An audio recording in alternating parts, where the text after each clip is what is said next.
میں نے کہا انہیں کچھ دن کے لیے کہیں دوسرے شہر ٹریننگ کے لیے جانا پڑے گا، اس لیے وہ چاہتے ہیں کہ میں یہاں پر رہوں۔ والدین تو مطمئن ہو گئے، مگر میری چھوٹی بہن میرے دل کا حال سمجھتی تھی۔ مجھ سے پوچھنے لگی کہ آخر ایسا کیا ہوا کہ باقر بھائی خود بھی گھر کے اندر نہیں آئے اور تمہیں باہر سے ہی گھر چھوڑ گئے۔ میں نے کہا میں نہیں جانتی۔ تب وہ دماغ لڑانے لگی، کہنے لگی تم ایسا کرو، اپنے شوہر پر اپنا دھیان بڑھاؤ، اپنا آپ صحیح رکھا کرو، سجی سنوری رہو گی تو وہ تمہاری طرف مائل ہوگا۔ تم یوں ہی گھر کے کاموں میں لگی رہو گی تو تمہاری ایک نہ سنے گا۔ میں نے کہا کہتی تو تم صحیح ہو، میں ہر وقت گھر کے کاموں میں لگی رہتی ہوں۔ ساس سسر اور نندوں کی خدمت کر کر کے میں نے اپنا آپ گنوا دیا ہے۔ میرے ہوتے میری 2 نندوں کی شادیاں بھی ہو چکی تھیں، مگر اب بھی مجھے آرام نصیب نہیں تھا۔ میرا حلیہ ماسیوں والا رہتا۔ میں نے سوچ لیا کہ اپنی جگہ چھوڑ کر نہیں جاؤں گی۔ شوہر کو فون کیا اور کہہ دیا کہ آ کر مجھے لے جائیے۔ وہ نہ آئے تو میں نے بھی دل پر پتھر رکھ لیا اور اپنا سامان باندھے خود ہی سسرال واپس پہنچ گئی۔ وہاں جا کر پتہ چلا کہ شوہر نامدار کے تیور ابھی تک ٹھیک نہیں ہوئے۔ نہ جانے وہ کون سی بات دل پر لیے بیٹھے تھے کہ مجھ سے ٹھیک طرح بات بھی نہ کی۔ میں نے بھی زیادہ منتیں نہ کیں اور اپنے کاموں میں مگن ہو گئی۔ اگلے دن ان کا رویہ خود ہی ٹھیک ہو گیا۔ شام ہوتے ہی میرے لیے بھرپور کھانے کا انتظام کر ڈالا۔ بولے آج شادی حال میں خصوصی دعوت تھی، اس لیے تمہارے لیے بھی کھانا لایا ہوں۔ فکر نہیں کرو، ہمارے دن پہلے جیسے ہو جائیں گے۔ میں تمہارے لیے روزانہ رات کو کھیر لاؤں گا۔ ان کی اس بات پر میں دل و جان سے فدا ہو گئی۔ سوچا کہ اسی میں غنیمت ہے کہ وہ مجھ سے ہنس کر بات تو کر لیں، باقی معاملات بعد میں دیکھ لوں گی۔ میں نے کہا میں بھی پہلے کی طرح آپ کا انتظار کروں گی۔ یوں ہمارے درمیان سب کچھ ٹھیک ہو گیا۔ اب ہم ہنسی خوشی رہنے لگے اور میرے شوہر میرے لیے روزانہ رات کو کھیر لانے لگے۔ پہلے کی طرح سب کچھ ہو گیا۔ فرق اتنا تھا کہ میرے جسم میں ان دنوں تھکاوٹ رہنے لگی۔ مجھے لگتا جیسے میں سو کر اٹھتی ہوں تو ہوتا ہے اور سر بھی بھاری رہتا ہے۔ اس بات نے مجھے پہلے تو پریشان نہ کیا، مگر جب یہ دورانیہ بڑھنے لگا تو مجھے تشویش ہوئی۔ میں نے اپنی ایک سہیلی سے کہا کہ میں ڈاکٹر کے پاس جانا چاہتی ہوں، تم میری مدد کرو۔ ساس سسر معمولی مسئلے پر ڈاکٹر کے پاس نہ جانے دیں گے۔ صبیحہ نے کہا تم کل شام آ جانا، میں تمہیں ڈاکٹر کے پاس لے جاؤں گی۔ لیڈی ڈاکٹر نے میری عمر پوچھی، پھر کچھ ٹیسٹ کیے اور انتظار کرنے کا کہا۔ 1 گھنٹے بعد رپورٹ ملی تو پتہ چلا کہ میں امید سے ہوں۔ یہ خبر سنتے ہی میرے پورے جسم میں خوشی کی لہر دوڑ گئی۔ میں خوشی سے پھولے نہ سماتی تھی۔ اللہ نے پورے 3 سال بعد مجھے اولاد کی خوشی سے نوازا تھا۔ مجھے اس قدر خوشی ہو رہی تھی کہ میں کیا بتاؤں۔ میں نے اپنے شوہر کو سرپرائز دینے کا سوچ لیا۔ سوچا کہ کسی دن خوشگوار موڈ میں ان کو بتاؤں گی تاکہ خوشی کا مزہ دوبالا ہو جائے۔ مگر اسی رات میرے شوہر رات کو کھیر لے کر آئے۔ میں انہیں کوئی بات بتانا چاہتی تھی، مگر ان کا سارا دھیان مجھے کھیر کھلانے پر تھا۔ تب میں نے غصے سے ان کا ہاتھ جھٹک دیا۔ باقر، آپ کو میری پرواہ نہیں ہے، آپ مجھے کھیر کھلانے پر لگے ہوئے ہیں۔ میں آپ سے کچھ بات کرنا چاہتی ہوں۔ نہیں، میں تم سے تب تک کوئی بات نہیں کروں گا جب تک تم یہ کھا نہیں لیتی۔ تمہارے لیے اتنے پیار سے تو لایا ہوں، دیکھو تم میرے ساتھ اب ایسا کرو گی، جانتی ہو نا پھر میں ناراض ہو جاؤں گا تو کبھی نہیں مانوں گا۔ باقر نے دھمکی دی تو میں نے ان کی لائی ہوئی کھیر بمشکل ہی حلق میں اتاری۔ مجھے کھیر کھائے تھوڑی دیر ہی گزری تھی کہ نیند آنے لگی۔ پھر نہ جانے کب میں نیند کی آغوش میں کھو گئی۔ صبح اٹھی تو باقر جا چکے تھے۔ آج کل تو وہ مجھ سے ناشتے کا بھی نہ پوچھتے۔ خیر میں نے بھی ان کی پرواہ کرنا چھوڑ دی۔ انہی دنوں میری ایک سہیلی مجھ سے ملنے آئی۔ میں نے اپنے شوہر کے رویے کا اس سے ذکر کیا تو کہنے لگی، تمہیں لگتا ہے کہ تمہارا شوہر تم سے محبت کرتا ہے، مگر ایسی بات نہیں ہے۔ وہ ضرور تم سے کوئی نہ کوئی بات چھپا رہا ہے۔ تم دیکھو کہ آخر ایسا کیا ہے جس تک تمہاری پہنچ نہیں۔ سہیلی کی بات نے میرے ذہن میں شک کا بیج بو دیا۔ اب میں باقر پر کڑی نظر رکھنے لگی۔ میں نے دیکھا کہ وہ مجھ سے زیادہ بات بھی نہ کرتے، ہر وقت اکھڑے رہتے۔ بس میرے اور باقر کے بیچ کھانے کھلانے کا معاملہ رہ گیا تھا۔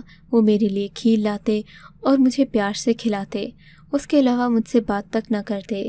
ان کے اس رویے نے مجھے پریشان کر رکھا تھا۔ تب میں نے سوچا کہ میں اپنے امید سے ہونے کی خبر باقر کو دوں گی، ہو سکتا ہے کہ اس خبر سے ان کا ذہن بدل جائے، وہ مجھ سے پہلے کی طرح پیش آنے لگیں، اور پھر میں نے ایسا ہی کیا۔ اگلے دن شام کو باقر آئے تو میں نے انہیں یہ خوشخبری سنا دی۔ یہ خبر سنتے ہی باقر کے چہرے پر خوشی کے رنگ دوڑ گئے۔ تب باقر نے خوب محبت جتائی اور کہنے لگے، اب میں تمہیں گھر کا ایک بھی کام نہ کرنے دوں گا، میں کل ہی تمہارے لیے ایک کام والی کا بندوبست کرتا ہوں، وہ تمہارے سارے کام کر دیا کرے گی، تمہیں یہاں سے ہلنے کی بھی ضرورت نہیں ہے، سمجھی نا؟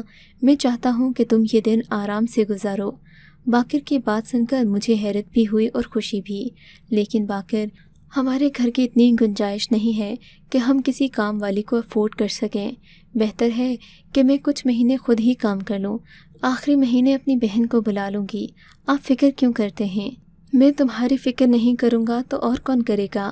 باقر نے محبت پاش لہجے میں کہا، بس کل سے ہی میں کام والی کا بندوبست کرتا ہوں، نگین سے کہوں گا کہ وہ آ کر گھر کا کام کر دیا کرے۔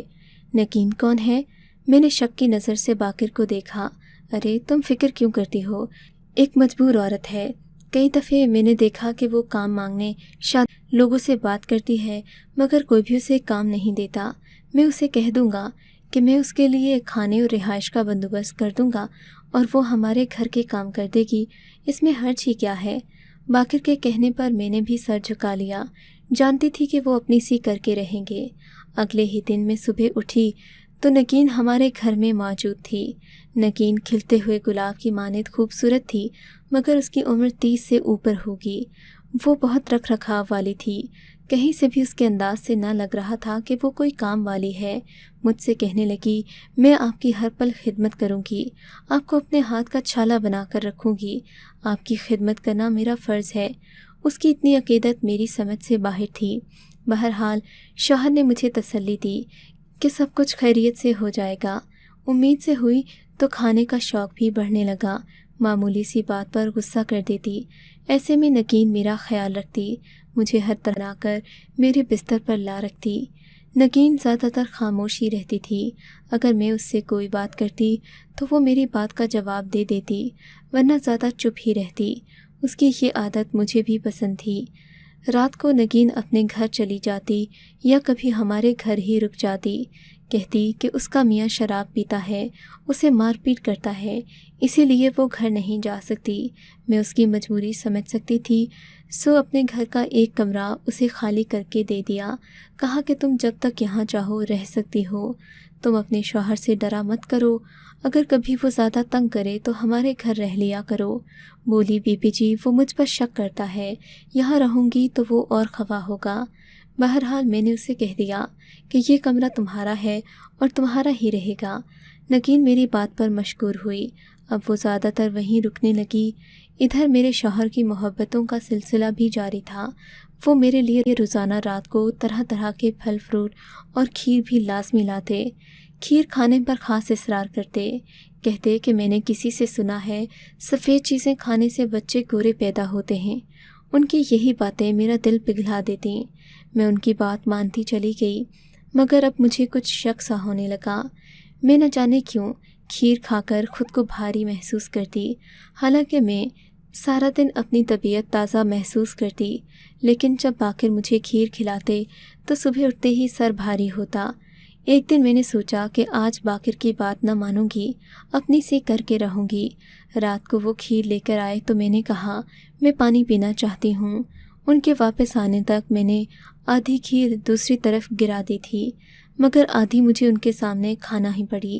کھیر زیادہ بچی نہ تھی، آدھی سے زیادہ میں نے گرا دی، مگر جو تھوڑی سی رہ گئی تھی باقر کے سامنے بھرم رکھنے کو کھانا ہی پڑی۔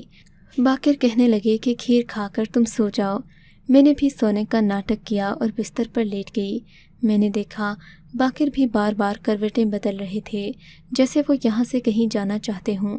میں ان کی بے چینی کا اندازہ کر سکتی تھی۔ وہ میری طرف دیکھتے، میں کبھی آدھ کھلی آنکھوں سے انہیں دیکھتی تو کبھی سونے کا ناٹک کرتی، مگر وہ جان گئے تھے کہ میں پوری طرح سوئی نہیں ہوں۔ تھوڑی دیر کے بعد جب انہیں یقین ہو گیا کہ میں مکمل سو گئی ہوں تو وہ کمرے سے باہر چلے گئے۔ اب مجھے پریشانی ہوئی، میں اٹھ کر جانا چاہتی تھی کہ باقر کہاں گئے ہیں، دیکھو تو صحیح وہ کیا کرتے ہیں، مگر تھوڑی ہی دیر میں مجھے نیند آ گئی۔ چاہنے کے باوجود بھی میں اٹھ نہ سکی۔ صبح ہوئی تو مجھے خود پر غصہ آنے لگا، طبیعت میں وہی بوجھل پن تھا۔ سوچ لیا کہ آج رات کو جو بھی ہو جائے میں کھیر ہرگز نہ کھاؤں گی۔ چنانچہ میں نے اس کا حل ڈھونڈ لیا۔ جانتی تھی کہ اپنے شوہر کے سامنے انکار تو نہیں کر سکتی، سو میں نے کہا کہ نیند کی گولی کھا کر سو رہی ہوں۔ اس وقت رات کے 8 بجے تھے، جبکہ میرے شوہر کھیر وغیرہ لے کر رات کے 11:30 گھر آتے تھے۔ میں نے ساس سے کہہ دیا کہ باقر سے کہہ دے مجھے نہ جگائے، ڈاکٹر نے آرام کرنے کا کہا ہے۔ باقر جب گھر آئے تو کمرے میں داخل ہوتے ہی مجھے سوتے پایا۔ انہوں نے کوئی بات نہ کی، نہ ہی مجھے جگانے کی کوشش کی، بس کمرے میں کھیر رکھ کر باہر چلے گئے۔ رات کے تقریباً 11 ساڑھے 11 بجے میری ساس سسر بھی سو جاتے تھے۔ اس دن میرا دماغ بالکل تر و تازہ تھا۔ میں نے سوچ لیا کہ آج باقر کو دیکھ کر رہوں گی کہ وہ کیا کرتا ہے۔ رات کو جب باقر کمرے سے باہر گئے تو میں نے انہیں دیکھ لیا، ان کے پیچھے پیچھے ہو لی۔ یہ دیکھ کر میرے تو پاؤں تلے سے زمین ہی سرک گئی کہ وہ کہیں اور جانے کی بجائے ہمارے گھر کی کام والی کے کمرے میں چلے گئے اور دروازہ بند تو اسے اتفاق سمجھا، لیکن جب کافی دیر دروازہ نہ کھلا تو مجھے غصہ آ گیا۔ میں نے دروازہ پیٹنا شروع کر دیا۔ دروازہ پیٹنے پر یہ دونوں گھبرا گئے۔ تب کام والی نے دروازہ کھولا، آنکھوں کو ملتے ہوئے بولی، جی بی بی جی کوئی کام تھا؟ میں اس کی اس ڈرامے بازی پر حیران رہ گئی۔ دھکا دے کر اسے پیچھے کیا، دیکھا تو شوہر بھی اسی کمرے میں موجود تھے۔ ان کو دیکھ کر میرا خون کھول اٹھا، میں ان پر گرجنے برسنے لگی۔ تب وہ بولے، تم مجھے غلط سمجھ رہی ہو، یہ لڑکی کوئی غیر محرم نہیں بلکہ میری اپنی بیوی ہے۔ اپنے شوہر کے منہ سے یہ لفظ سن کر مجھے لگا جیسے میں مر گئی ہوں، زندہ رہنے کو اب کچھ باقی نہیں رہا۔ تب انہوں نے مجھے بتایا کہ یہ عورت ایک گناہ کی زندگی گزار رہی تھی جسے میرے شوہر نے پناہ دی۔ وہ نوکرانی بن کر رہنے کو بھی تیار تھی، مگر اسے عزت کی زندگی چاہیے تھی۔ بس یہی وجہ تھی کہ باقر نے اس سے نکاح کر لیا، ورنہ وہ محبت مجھ سے کرتے ہیں۔ ان کی اس بات نے میرے دل کو چیر کر رکھ دیا۔ اب میں ان سے مزید کیا وضاحت مانگتی، جان گئی تھی کہ اس سب کا کوئی فائدہ نہیں۔ خاموشی سے میکے آ گئی، اپنی اولاد کو جنم دیا، اور جب سسرال والوں کو خبر ہوئی تو ساس سسر کے کہنے پر شوہر مجھے لینے میرے گھر آ گئے، مگر میں ان کے ساتھ نہیں جانا چاہتی۔ دل چاہتا ہے کہ ان کی ساری حقیقت ان کے ماں باپ کو بتا دوں کہ کیسے ایک کام والی کو نوکری کے بہانے گھر لائے اور پھر اس سے نکاح کر کے مجھے دھوکہ دیا۔ وہ کہتے ہیں کہ میں نے ثواب کا کام کیا ہے، جبکہ میں اس سب کو نہیں مانتی۔